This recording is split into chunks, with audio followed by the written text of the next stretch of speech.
தினமுமே நம்ம வயலில் மேற்கொள்கிற பணிகளை நான் காணொலிகளாக பதிவிட்டுட்டு வரேன். இன்றைய முக்கியமான பணிங்கிறது பின்னாடி தெரிகிற செவ்வாழை மரங்களுக்கு, முக்கியமாக செவ்வாழை தார்களுக்கு சருகு சுற்றணும். அதற்கு என்னென்னா, இந்த மாதிரி காய்ந்த இலைகளை ஒரு 15 இலைகளை சிறு கத்தையாக கட்டி மேலே வந்து வெயில் படாமல் வைக்கணும். முக்கியமாக இது காலை நேரம் செய்யும் பொழுது இந்த சருகுகள் மடமடப்பு இல்லாமல் வைக்கிறதுக்கு எளிதாக இருக்கும். இதுவே வெயில் நேரத்தில் பண்ணும் பொழுது சருகுகள் சரியாக இந்த தார்களை சுற்றி படராது. அதனால தான் நம்ம முக்கியமாக அந்த சருகுகள் வெயிலில் காயறதுக்கு முன்னாடி இந்த வேலையை செய்யணும். ஒரு மரத்துக்கு சுற்றுறது இந்த வீடியோவில் பார்க்கலாம். நம்ம இந்த சருகுகள் வைக்கிறதுக்காக தான் ஒரு மரத்துலேயும் ஒரு 6 இலை கிட்ட விட்டு வச்சுருக்கோம். அதாவது நம்ம காய்கள் ஈன துவங்குது அப்படின்னா அதற்கு ஒரு 10 நாள் முன்னரே நம்ம இலை அறுக்கிறத நிறுத்திடுவோம். அதாவது இந்த காய்ந்த இலைகளை அறுத்து போடுறத விட்டுருவோம். ஏன்னா அறுத்து போட்டுட்டோம் அப்படின்னா மக்கி போயிடும். கண்டிப்பாக நமக்கு தோகைகள் வைக்கிறதுக்கு எங்கேயும் தேட முடியாது. அதனால் ஒரு 3 மரத்தில் அறுத்தோம் அப்படின்னா ஒரு 15 இலைகள் கிடைக்கும். அதை ஒரு சிறிய கத்தைகளாக கட்டிடுறது நல்லது. கட்டினோன்னா தான் எளிதாக மேலே ஏறி வைக்க முடியும்.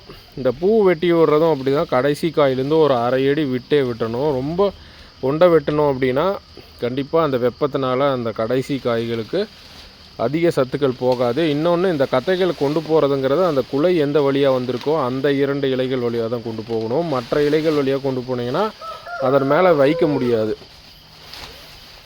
இந்த மாதிரி கத்தையை வந்து முடிஞ்ச வரைக்கும் உச்சி மரம் வரைக்கும் கொண்டு போய் அந்த வளைவையும் நம்ம முழுவதும் மறைக்கணும்.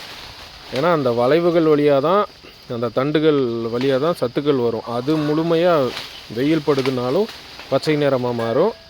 15 இலைகள் இருக்குது அப்படின்னா சுற்றியுமே இழுத்து விட்டோம் அப்படின்னா தான். ஏன்னா நம்ம உள் மரத்துலேயும் சில சமயம், ஏன்னா வெயில் காலை நேரத்துலேருந்து மாலை நேரம் வரைக்கும் நல்லா அதிகமாக அடிக்குது அப்படின்னா தார் முழுவதும் படுறதுக்கான வாய்ப்பு இருக்குது. இந்த மாதிரி பூக்களை வந்து கண்டிப்பாக ஒரு அரை அடி கடைசி காயிலேருந்து விட்டு வெட்டுங்க. இல்லை அப்படின்னா ரொம்ப அழுந்த வெட்டுறோம் அப்படின்னா கண்டிப்பாக கடைசி காய்களுக்கு ஒரு சத்துக்கள் அடிபடுறதுக்கான வாய்ப்பு இருக்குது.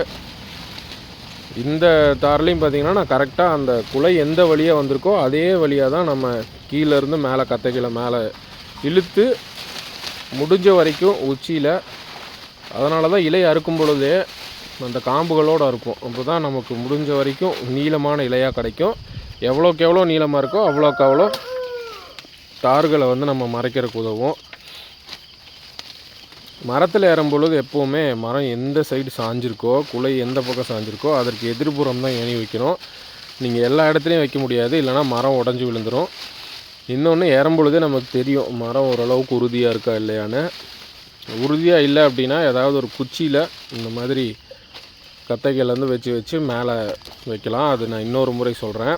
இந்த தார் ஏற்கனவே பச்சையாக மாற ஆரம்பிச்சிருச்சு. காரணம் என்னென்னா, வயலின் ஓரப்பகுதியில் இருக்குது. இதற்கெல்லாம் நான் 10 நாள் முன்னரே வச்சுருக்கணும். இருந்தாலும் தற்பொழுது கவனித்ததுனால கண்டிப்பாக வச்சிட்றது நல்லது. சில இடத்துல இடைஞ்சலாக தான் இருக்கும், இருந்தாலும் மரமும் உடையக்கூடாது. நம்ம ஒரு காலை வந்து தாங்கி வச்சு கரெக்டாக இது பண்ணிடணும். இதெல்லாம் 5 சீப்பு இருக்குது. ஒரு சீப்லேயுமே கிட்டத்தட்ட 8 காய்கள், அதாவது 8 16 காய்கள் இருக்குது. நல்லா கொண்டு வந்தோன்னா 15 கிலோ எடை கொண்டு வரலாம்.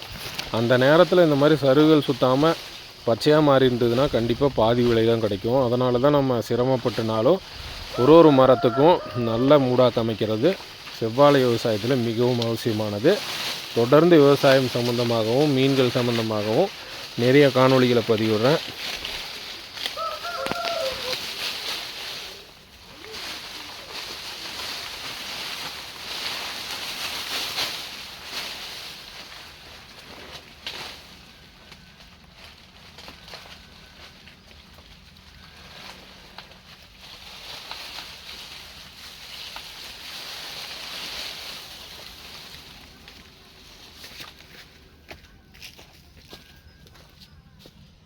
கிட்டத்தட்ட ஒரு 15 நிமிடத்தில் ஒரு 5 மரங்களுக்கு சுற்றிருப்பேன்.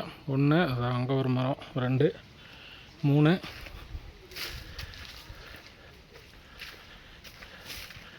இங்கே ஒன்று 4, 5, 6 மரம். 15 நிமிடம் சொல்கிறத விட ஒரு 20 நிமிடம் ஆயிருக்கும். சரியாக காலை நேரம் வந்து ஒரு வெயில் வர்றதுக்கு முன்னர் நம்ம செஞ்சோம் அப்படின்னா இந்த மாதிரி நிறைய தார்களுக்கு சுற்றணும். இதுக்கு கண்டிப்பாக சுற்றணும். இதெல்லாம் வெற்ற பதம் ஆயிடுச்சு. இதுக்கு நம்ம சுத்த தேவையில்லை. ஏன்னா இதற்கு மேலே எனக்கு தெரிஞ்சு இந்த 2 நாட்களுக்குள்ளே அறுவடை பண்ணிடுவோம்.